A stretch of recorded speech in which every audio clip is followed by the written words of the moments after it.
Hello everyone, welcome to the Life on the Edge Show.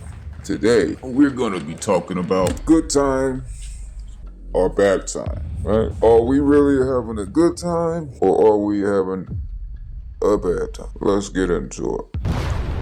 So, by good times, what I'm referring to is the 1973 television series. Oh yes, pretty sure everyone is familiar with Good Times. You see, Good Times is an American television sitcom, right? That aired for 6 seasons from February the 8th, 1974 to August the 1st, 1979. Created by a young man named Eric Monte and Mike Evans, and developed by executive producer Norman Lear. It was television's first African-American two-parent family sitcom. As a black person, I would need to ask this question. Why was this needed? Did I say that again? Yeah, I think I'm going to say it again. Why was that needed? You see, I don't see a good time at all. No. No, I see a bad time indeed, because it's trying to tell us about ourselves in their own white narrative. This show has been derogative on so many levels, and I don't think that we needed this. Because you gotta think about it, this was the 1970s.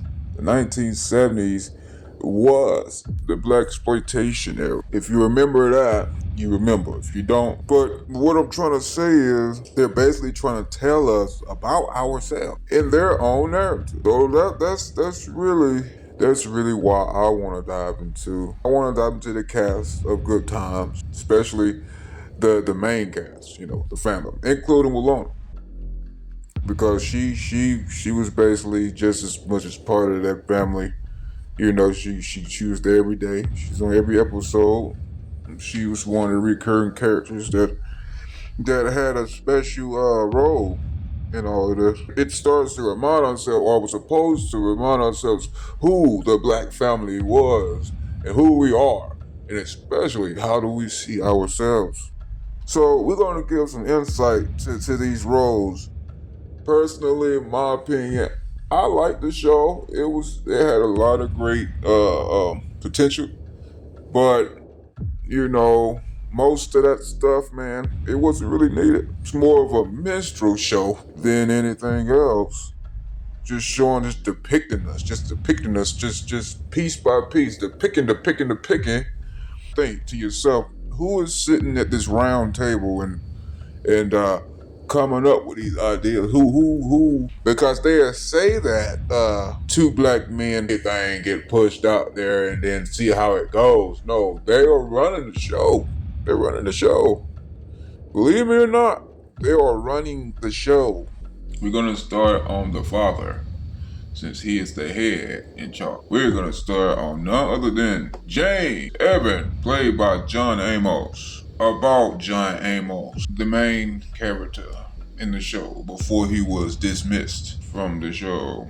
James Evans was a hard worker, dedicated, motivated. He was the definition of a responsible black man, taking care of his responsibility, picking himself up from his own bootstrap and making a way. He is the father of 3 children and has his wife, Florida Evans. That was black power for you. The fiery look in his eyes will show you that he's not the one to be played with, and he take care of his business every time. That's the type of man that a woman don't have to worry about. She's dependent on that man, and she's confident in his abilities to do so. After all, ain't that why a woman is with a man?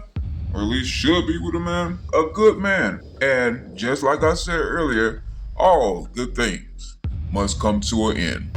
And that's why I feel like they dismissed him from the television show that we all know and love that's called Good Times. James Evans Sr. appeared in the first 3 seasons of Good Time before the actor who played him, John Amos, was let go from the top-rated CBS TV series due to ongoing disputes with the show's executive producer, Norman Lear, as to the direction the series was going into the development of the main characters, particularly that of James' son, which was JJ, which was played by fellow cast member Jimmy Walker, right? He appeared in 61 episodes during seasons 1 through 3 before getting killed in an automotive accident in his home state of Mississippi after entering into a partnership with his uncle in an automotive repair shop, which would have involved relocating the entire family there. He is alluded to in the 2024 animated sequel by his eventual grandson, Reggie Evans. Ain't that some crap? Ain't that some crap? This man was everything a woman would love, dream or love to be. We're hardworking, honest. James can only seem to find poor paying manual labor jobs because of his lack of formal education. Often voices his dissatisfaction with many government policies and red tape due to the difficulty of raising a family by working numerous low-paying manual labor jobs. And that's exactly right. The man only had a 6th grade education. See, that right there it's gonna put you in a bind. First of all, if you don't have decent enough education, you will get turned down, unfortunately, by a lot of these jobs. And these are just the basic entry-level jobs. You will get fired. You will get not even hired. You will get this looked at, and it don't feel good. James, he was a veteran of the Korean War. If a lot of people didn't know that, he's deeply committed to doing whatever it is to take care of his family. He's hardworking. He's ego-fierce. He don't take no crap. Papa don't take no crap. And on it, James can only be seen, finding poor labor jobs because he, just because of his education. But he don't give up, and he makes sure that his children are fed, his children are bathed, his children have a roof over their head. And I think that any father of that stature that's going above and beyond with limitations is more than a man in my eyes. Despite his shortcomings, he's still, and I'm gonna repeat, he ain't gonna give up. He gonna make sure he gotta do what he gotta do. Because it's a job. A family is a job. That's the real job. James J.J. Evans, played by the comedian and actor also known as Jimmy Walker, is one of the main characters of the CBS TV series Good Times. He is the oldest son of James Evans Sr. and Florida Evans. JJ is known to be the breakout character of the show.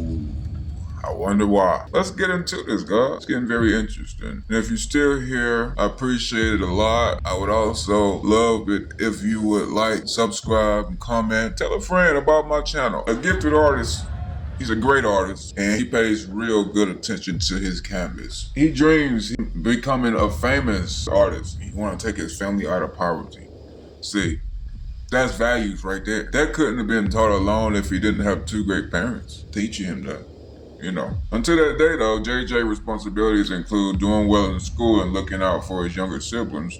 Unfortunately, he doesn't do too well at either one, with the exception of art class. He's a less than average student, he's not much of help around the house, and he's constant bickering with Thelma, which is his sister, we'll talk about her in a minute. Keeps his parents refereeing. Instead of being the model son, JJ is more concerned with using his good looks, sweet talk, clever with the attractive ladies, and outrun the mother. But no matter what JJ does, he makes sure that everything is always dynamite. And we're gonna get into this dynamite situation really soon. JJ, when at times he had stretches where he was out of work. He's a hard worker before he finishes high school, and shortly thereafter, he held a job at a nearby restaurant, the Chicken Shack, until he lost it in the episode, The Investigation, in season 3, when the FBI had sent Agent Lloyd to investigate as to whom was corresponding with the Cuban government, which turned out to be Michael, who was doing it for a school assignment. Now, JJ in the TV series, JJ he started off at 17, but in all reality, and a lot of people probably don't know this, him and James, the dad, was only 8 years apart. Thelma was supposed to have been 15, but she was probably about 19 when the show started. The only person I think was the original age was Michael. So this whole thing about JJ. JJ was the character that everybody seemed to hate. Like I said earlier when I was talking about his dad, James, he had problems with executive producers, with the conflict around JJ Evans having too many roles and using, the way that they was depicting him and portraying him in the TV show. Result of the character popularity, the writers focused more on JJ's comedic antics, right, instead of serious issues. Throughout seasons 2 and 3, Esther Roll, which was Florida, and John Amos, which was James Sr., grew increasingly disillusioned with the direction of the show and especially with JJ's tomfoolery and buffoonery act, stereotypically buffoonish behavior. Roll was vocal about her hate of that character, In a 1975 interview with Ebony magazine, she stated, "He's 18, doesn't work, he can't read or write. He doesn't think. The show didn't start out to be that. Little by little, with the help of the artists, I suppose because they couldn't do that to me, they have made JJ more stupid and enlarged the role. Negative images have been slipped in on us through the character of the oldest child. Despite doing so less publicly than Roll, Amos also was outspoken about his dissatisfaction with the JJ character, stating the writers would prefer to put a chicken hat on JJ and have him prance around saying dynamite, and that way they could wash away a seriousness, more cured image of what's supposed to be the oldest son of the Evans family." So you can understand where the little bit of hate came from. It was a lot of stuff going on behind the scenes, man. For the executive producers to do this, and he did that because, it caught on with the audience, and once he said the dynamite thing, the executive producer felt like that would stick, and that would be a reoccurring thing to say because it gained more attraction to the audience. And that's all this really is about, man. It's all about money. It's all about ratings. It's all about, and they're gonna set the narrative however they feel like they want to set the narrative. I mean, when Good Times came out, it was a lot of backlash on it because people wasn't really feeling it then. People wasn't feeling that. They didn't need it. Nobody. That's just another. Like more black crap you see come out. Oh, here we go, another black movie.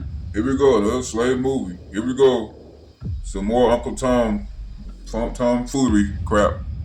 So, it separated a lot of people. Behind the scenes was very disgusting. It's because of situations, man. I tell you all the time, you gotta take the good with the bad when it comes to certain situations like that. James, he had enough. But I don't think James didn't quit, but they had enough, basically the producers, because they just didn't want to hear that crap. They don't want to hear that. It's like we feel like you messed up the show because you the only one complaining. See, but Florida, she was complaining too. But no, and actually now I'm thinking about it, after he left a couple of months or maybe a year after, she left because they kicked him out of there, right? Because you remember on the 4th season, I believe, she was out of a couple of episodes in a row. They made like she had went somewhere. But she came back and she told them, she put her foot down with it too. She said, the only way I will come back is if you increase my pay, my roles, and make the family, make the narrative of the story in a better light. And she got what she wanted. She got what she wanted. And that's when she came back. Because she was not going to come back. Florida wasn't going to come back. She had already said damn, so she wasn't going to come back. So, now it's time to move on to the second youngest, Thelma Evans.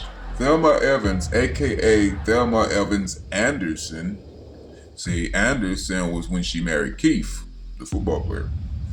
She was born on June 18, 1957, in Chicago, Illinois, and she is the daughter of James Evans Sr.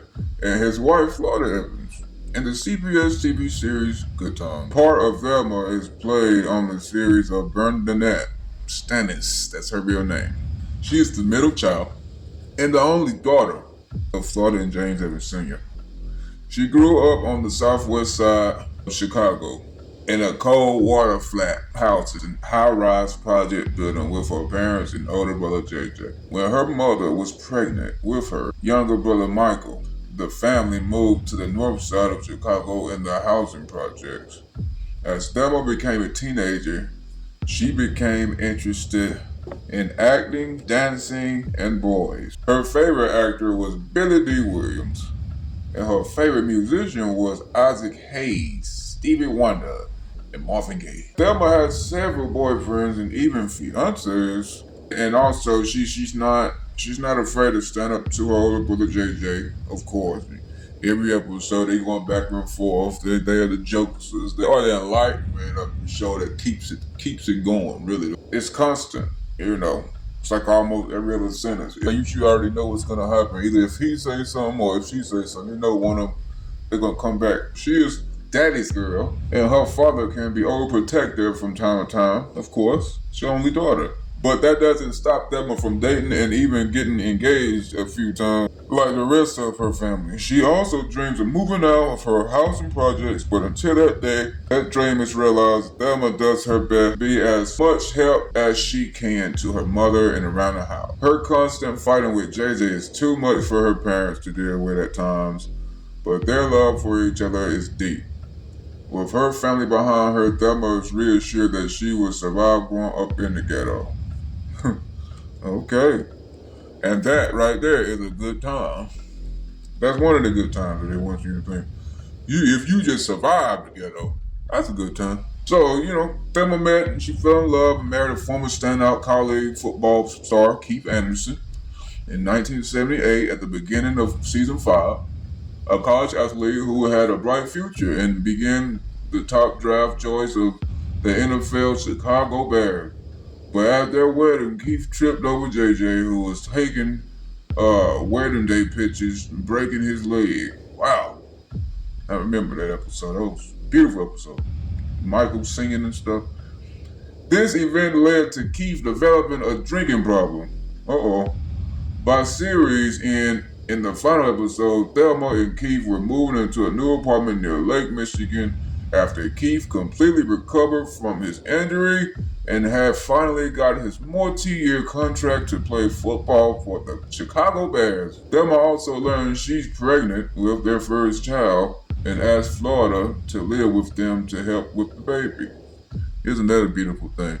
Thelma and her mother was so close. I loved and I hated Thelma's character. I feel like that it was pushed too hard. It was forced almost, like so forced that it seemed so fake, But I did like her character because she loved her family. She did dearly, and she helped out around the house, and she was just a good sister overall, just a good sibling, Like she was happy. She was supportive, That's a beautiful thing, man. Yeah, she grew up to be a beautiful young lady and got married to the man of her dreams, and that was what it was. The last episode, they moved out. Florida moved out. Malone, she moved out. We'll talk about Malone too. Yeah, so like everybody moved out. Even little Michael moved out. He went and stayed with a roommate.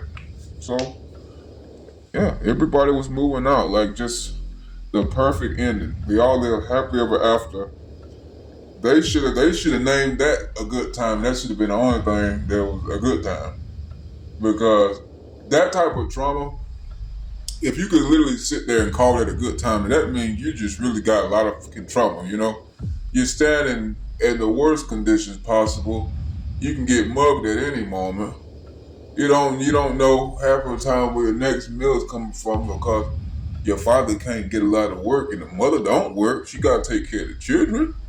So if he go down, you know, you're gonna see a lot of frowns. And that's what I'm telling you. It shouldn't be called Good Time. I think a better name for that show would probably be Where Is the Good Time? Because the only good time was at the end, which was the last episode. Yeah, they was happy, they was jolly, but they had to almost force themselves just to be in good spirits. And that's a lot of trauma. When you grow up into that situation, man, yeah, it builds a strong character, a strong person, and you become more resilient to normal things in life because, you know, you will feel like you already dealt with the worst. But in all reality, it's more to it than that. I think that in order to really know what I'm talking about, you would have to live that type of lifestyle. So we're gonna move right on, folks. So we get to Michael Evans. Michael Evans is the sole character of the show, the youngest character too, until Penny came along. But he was like the main character of the show, and you know why? Because the executive producers, one of them was named Mike Evans, and this was basically a replica of him and his family in the housing project. A lot of people didn't know that. He is Michael Evans. So he's the youngest son of the Evans clan, the son of James Evans Sr. and Florida Evans, played by Ralph Carter. On the CBS TV series Good Time, Michael was born in 1962 in Chicago, Illinois. He has two older siblings, his older brother JJ and his older sister Thelma. His father often chided him early on in the series because of his almost radical sense of black political awareness. And that's what I want to talk about, right? I feel like this is going to be the main character that I do talk about in this episode. But what this is now is because the reason why I want to talk about Michael is strictly because he had the biggest role change. Once he went through puberty, they was ready to kind of switch it up because they kind of always do that to cute little kids. They try to like kind of switch it up. It's not cute anymore. Because when he was younger, I think episode 1 through 3 really, like right after James died, they switched his whole character up. So what it was, he was smart, man. He was political and angry about the lack of equality between blacks and whites. Predolescent black activist is often referred to as the militant midget. The most militant one, and he was the youngest. And most importantly, he talked about inequality in America for the blacks. That right there shows that, hey, something clicked, man. Something clicked. What was it? How did we get a son like this? Where did he learn this type of behavior from? Because times and times, really, the school system ain't really trying to teach you about no black history. So I was sitting there watching. I'm like, hey now. I mean, come on. Again, I know that it's a television show. You know what I'm saying? They made this stuff up. But if you're going to make a television show, and if you're gonna make some stuff up, why don't you try to make it seem as real as possible? Because what you think you're just showing it, oh, maybe, because they really trying to show this to black families, right? And they might just think we just stupid enough and we're not even gonna think about that. Right? We're not even gonna think about that. It's the least of our worries. We just wanna see black people on TV having a good time. That's all they think. That's how they really think about us, folks. That is how they really think about us. The shit that, that they think of us. Yeah, but he was a militant midget, man, and He the one that really spoke up, and he spoke up, and he meant what he said, and he said what he meant, and he backed up every word, and he had all his research. He did the work. He did the work, man. He did his homework on it. Because, I notice a lot of people, even grown-up people now, like, they say a lot of stuff. They're not backing any of this crap up. Yeah, some pretty words here and there. You set them up all nice and stuff. That's nice. That's nice. But what are you really gonna do with them words? What are you gonna? Where's the action? When is that action gonna take place? And I feel like if they would have kept Michael, the youngest character of the show, right? I feel like if they would have kept Michael in this type of thought frame, as far as the militant midget, but also grows up to be just militant and stronger about his beliefs on black unity and black equality, and I feel like, why did they change that? Well, I probably could guess, and I'd probably tell you why. Because they're trying to set a narrative, folks. They're trying to set a narrative, okay? That's all it is. It's just that simple. Michael makes sure his family is aware of the social injustices occurring in the streets of Chicago and the U.S. government. He has dreams of becoming a lawyer, see? And changing the world for the better. Though he's an A student, it is not uncommon for Michael to have an occasional dispute with the school administration over many of the questionable history lessons taught in school. Ah, okay, there you go.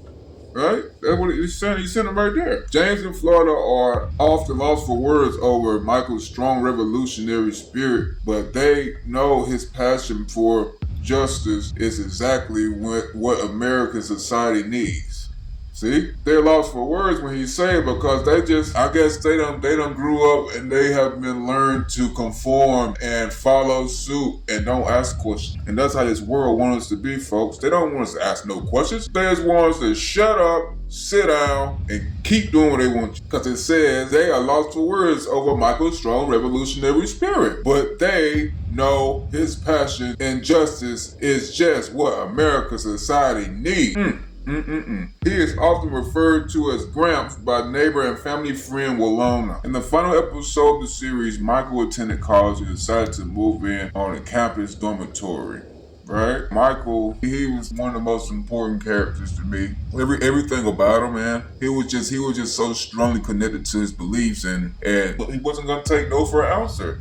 See, he started off at 11 years of age when the show started, season 1, and he ended at 17, right? When he was 11, the character they want him to be, that only lasted for about 3 years. And until James Evans Sr. died, that's when they decided now it's time to switch some things up. We got some new rules coming in, because they already got the fallout. That's what they really wanted to do. They got tired of his nagging and all this other crap, so they were like, you know what, you're really pissing us off. How about you go to the unemployment line Monday morning? You're fired. See? It's just that simple. There's no job security, and there's no job security in a job that's not created by you. That's all I'm going to say about that. You could be the best damn worker this side of Mississippi, and guess what? All because they had a bad day, they decided to come in and fire your black ass. Okay? Let's move on. So now we're going to talk about Walona, y'all. We're here to talk about Walona Wood, the Evans family best friend, or should I say Florida Evans best friend. Walona Woods is one of the main characters on Good Times. See?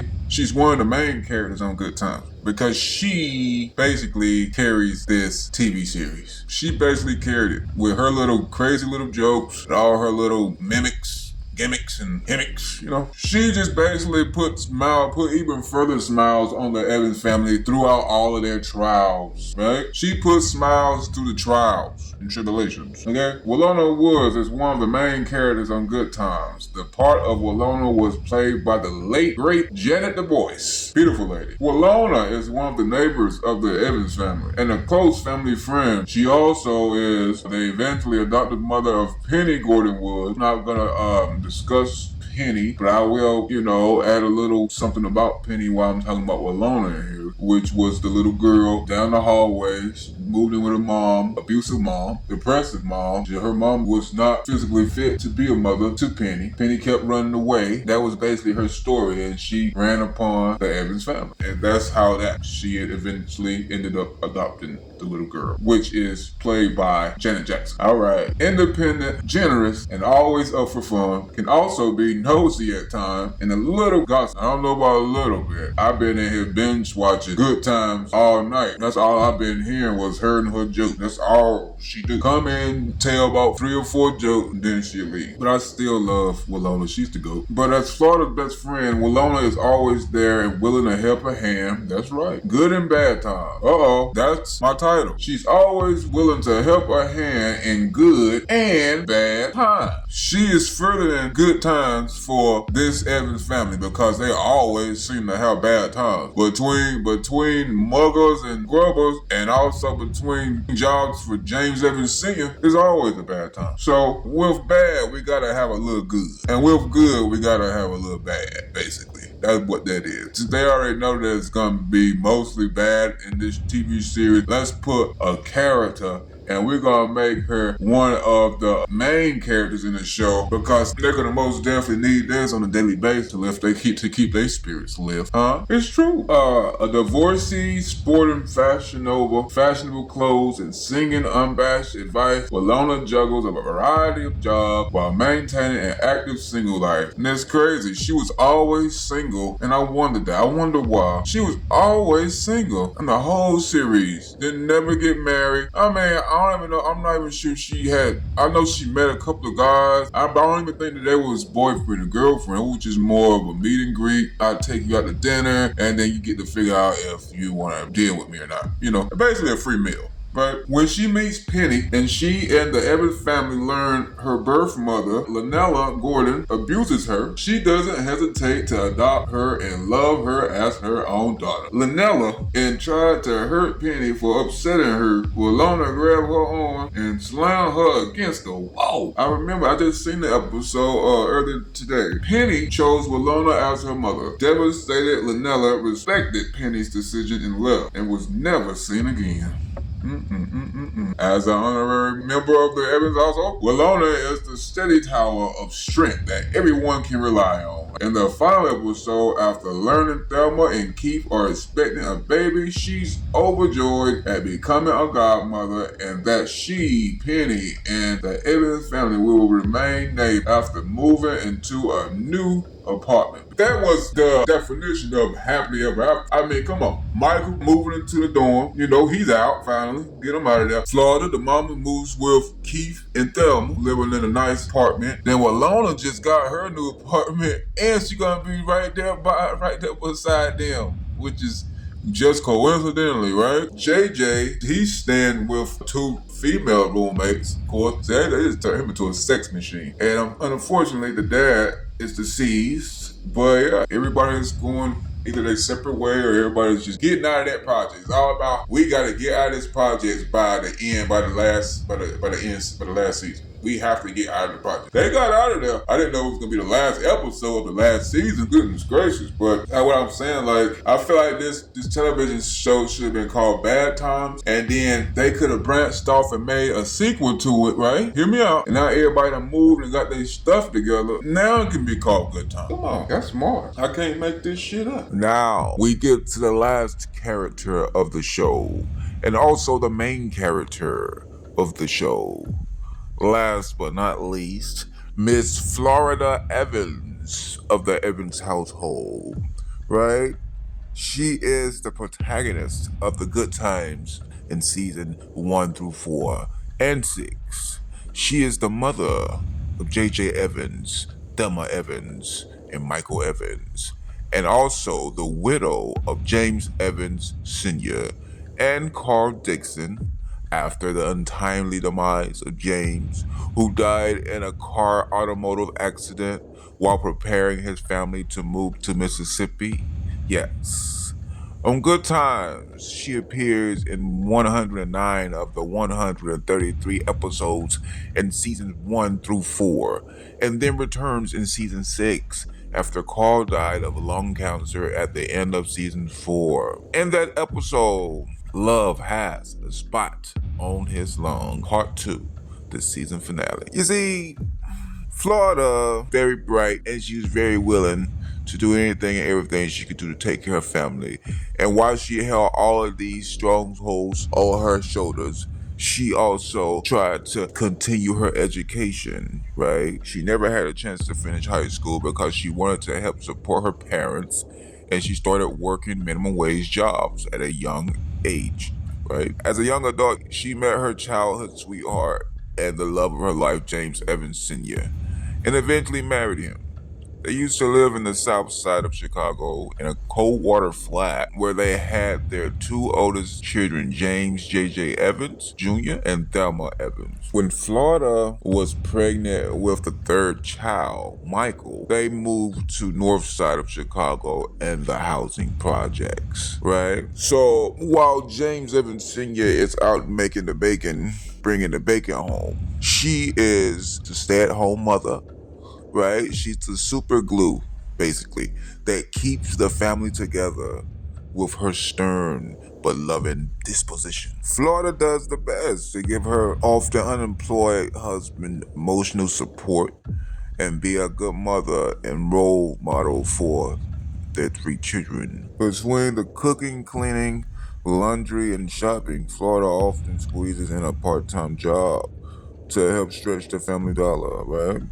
Despite their many financial issues, Florida is the quintessential hostess and possessed of a generous spirit. She is known to throw a good party and doesn't hesitate to offer whatever she has to those in need. Not only is Florida the superwoman of the Evans household, but for many, including her good friend and neighbor Walona, she's a superhero of her housing project on the north side of Chicago. Ain't that something? I loved Florida Evans' character. She was a strong, willing lady.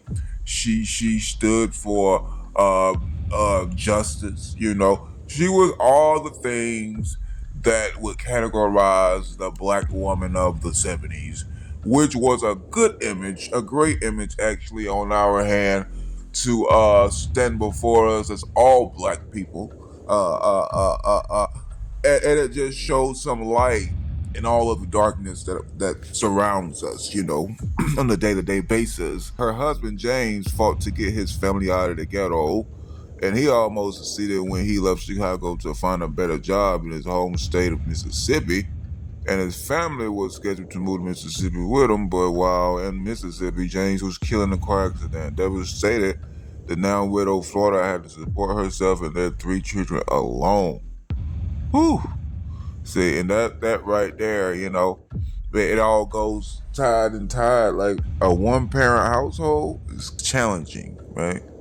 It's very challenging, you know, because a strong family unit dictates the future of the generations of families. You know, one family unit dictates generations of families. You understand that? That holds a lot of severity to it, you know, a lot of significance. But yeah, man. Florida, you know, she did everything she could to hold the family together. She got various jobs. You know, she stood on values and she took care of business and she was, you know, she wanted the best and she always stayed optimistic in situations. And you always need someone around you that's like that because all the negative plus more negative is just gonna create more negative. But maybe, possibly, if you have a negative and also a positive, then it can even itself out, can level itself. So yeah, I really love her character. She is good times, you know. She you know, she was one of those ones one of those characters just stuck in my, stuck in my head really because of what she did and how she did it. And, she was just a good spirit, a great spirit. Florida Evan Jones, a great spirit. She is what I like to call the superwoman of the ghetto. Yes, yes, yes. And it's sad because she died. Actually, she died last year. Wow, I didn't even know that. She died April the 15th, 2024, in Chicago. Wow, still was in Chicago, huh? That's crazy. She still was in Chicago where she actually played the role Good Times, which was in Chicago. Now, I don't know if she, okay, so she was born in Tuskegee, Alabama, I believe. Um, but yeah, she lived a full life and she's lived to be 87 years old. Full life. Rest easy, my lady. Rest easy. Godspeed. But that's it, man. That's it for the video, and I hope you guys enjoyed it. Leave a like, comment, and subscribe, please. Hit the bell for more notifications when new videos will be uploaded to my channel. And yeah, I appreciate you guys. Thanks. See you again.